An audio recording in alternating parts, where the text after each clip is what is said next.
Alhamdulillah. Wassalatu wassalam ala Rasulillah wa ala alihi wa sahbihi ajmain. Amma ba'd. A'udhu billahi minash shaitanir rajim. Bismillahir rahmanir rahim. Wa ma khalaqtul jinna wal insa illa liya'budun. Bismillahir rahmanir rahim.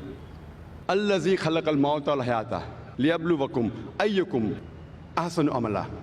Rabbi shrah li sadri wa yassir li amri wahlul 'uqdatam min lisani yafqahu qawli. The honorable scholars, speakers, the respected guests, my respected elders, my dear brothers and sisters, and the millions of viewers who are watching this program live on Peace TV. I welcome all of you with the Islamic greetings. Assalamu alaikum wa rahmatullahi wa barakatuh. May peace, mercy, and blessings of Allah subhanahu wa ta'ala, of Almighty God, be on all of you. The topic of this last lecture, of the last session, of the last day of the 10-day International Islamic Conference, Peace, the Solution for Humanity, is: what is the purpose of our life? How many of us have really ever thought in their life, what is the purpose of our life? How many of us have ever thought, what is the purpose of our existence? What are we doing here? Why are we here? Let us start analyzing right from here itself. I request all the people in the audience, all of you, if you have ever thought in your life, what is the purpose of your life, please raise your hand. I would like to know amongst the audience, how many of you have ever thought in your life, what is the purpose of your life? Fine, maybe I can see 10, 50, maybe 100 hands. An audience of more than 100,000. That is less than 0.1%. Some may have felt shy to raise their hand. So surely I can say less than 1% of the human beings have ever thought in their life, what is the purpose of our life? Is it required that should we know what is the purpose of our life? To help you, let me give you an example. Once a man, when he was traveling, and when he came at a crossroad, he asked the passerby, where does this road lead to? The passerby asked him, where do you want to go? The man replied, anywhere. The passerby answered, then take any road, it will make no difference. Imagine that traveler, he had no goal. Whatever actions he did, whatever deeds he did, it made no difference because he wanted to go anywhere. And many of us are leading our life in the same way. Let me give you one more example. Imagine there is a builder who starts constructing his building, and he lays the foundation and he digs a big hole for the foundation. And when you ask him, how many stories is your building going to be? He says, I don't know. How many square feet is the built-up area?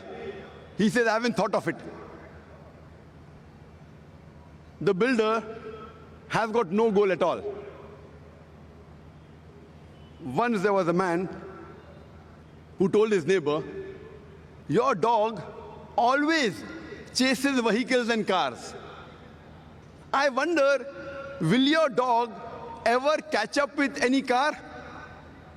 The neighbor replied, I don't wonder whether he'll catch up or not. I wonder if my dog catches up with the car, what will he do?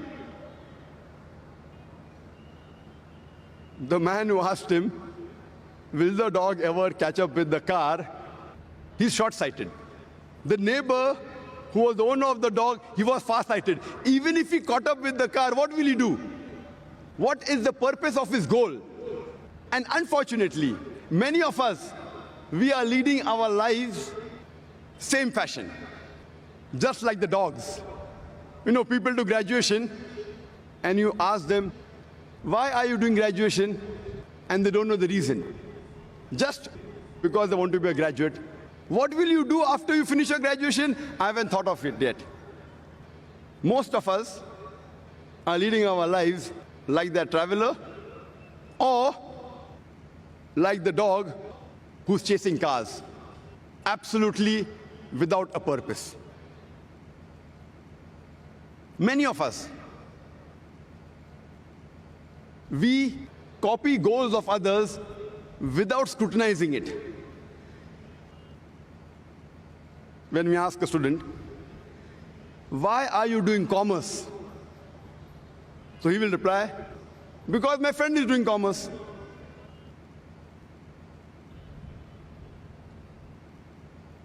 Many people, they emulate and they copy the actors, the models, without realizing what they're doing. Once a person comes from the village to Bombay to become a millionaire. And when the question was asked to him, why have you come to Bombay? So he gives a reply that I have seen Amitabh Bachchan in the Hindi movie. He's a pauper, he comes to Bombay and he becomes a multi-millionaire overnight. That is the reason we find many people coming from outside Bombay and they're settling in Bombay to become a multi-millionaire overnight. And that's the reason you find that the slums in Bombay are increasing. Many times we see actors and models, they are brand ambassadors and they endorse certain products. There was a person who purchased a new car, Hyundai i10. And when the question was asked, why have you chosen this particular car, Hyundai i10? So he says, my favorite actor, Shah Rukh Khan, he owns Hyundai i10. I doubt whether Shah Rukh Khan ever sat in Hyundai i10 except in the advertisement. He may be owning a Mercedes or a BMW or somewhat similar. I doubt whether he owns the i10. You know, Shah Rukh Khan endorsed the watch Tag Heuer. He's a brand ambassador of the watch Tag Heuer. And we find many of his fans buying Tag Heuer. I wonder what has Tag Heuer got to do with the acting of Shah Rukh Khan?